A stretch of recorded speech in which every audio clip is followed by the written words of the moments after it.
नमस्कार। जो लोग गीता श्री भागवत गीता जी पढ़ते हैं और श्री भागवत गीता पढ़ने के बाद भी और उनके विरुद्ध सारे कार्य करते हैं, मतलब कि शास्त्र विरुद्ध साधना करते हैं, तो उनको या तो गीता जी को पढ़ना छोड़ देना चाहिए या फिर गीता में लिखी हुई सारी बातों को मानना चाहिए।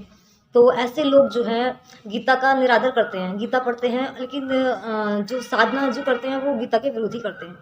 तो आप ना गीता का अपमान कर रहे हो। आपको या तो गीता जी पढ़नी छोड़ देनी चाहिए या फिर भैया आप उनके अकॉर्डिंग ही चलिए। तो कुछ लोग ये कहते हैं कि हम गीता तो पढ़ते पर हमें समझ नहीं आती है। तो भाई समझ कैसे आएगी? क्योंकि परमात्मा कहते हैं गुरुबिन वेद पढ़े जो प्राणी समझे न सार रहे अज्ञानी। तो जब आप गुरु के बिना ही गीता को पढ़ोगे, क्योंकि गीता में बहुत सांकेतिक ज्ञान है, वो हमें ऐसे समझ में नहीं आने वाला। तो गीता का पढ़ने के लिए हमें गुरु की आवश्यकता होती है। तो गुरु भी ऐसे नहीं कि पाखंडी कोई भी गुरु बना लो। कोई भी ये पाखंडी गुरु जो जितने भी जगत में फिर रहे हैं, ये सब पाखंडी हैं, इन्हें तत्व ज्ञान नहीं है।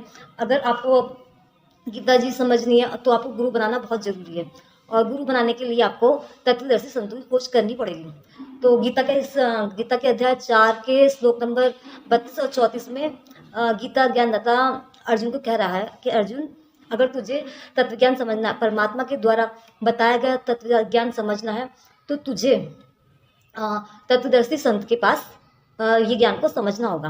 तो हमें तत्वदर्शी संत की खोज करनी चाहिए। तो आज पूरे विश्व में केवल और केवल संत रामपाल जी महाराज के अलावा कोई भी तत्वदर्शी संत नहीं है। तो आप उनके यूट्यूब पर सर्च करके उनके वीडियो, उनके सत्संग सुनिए और अपना आत्म कल्याण कराइए। सत साहेब जी, जय हो बंदी छोड़ की।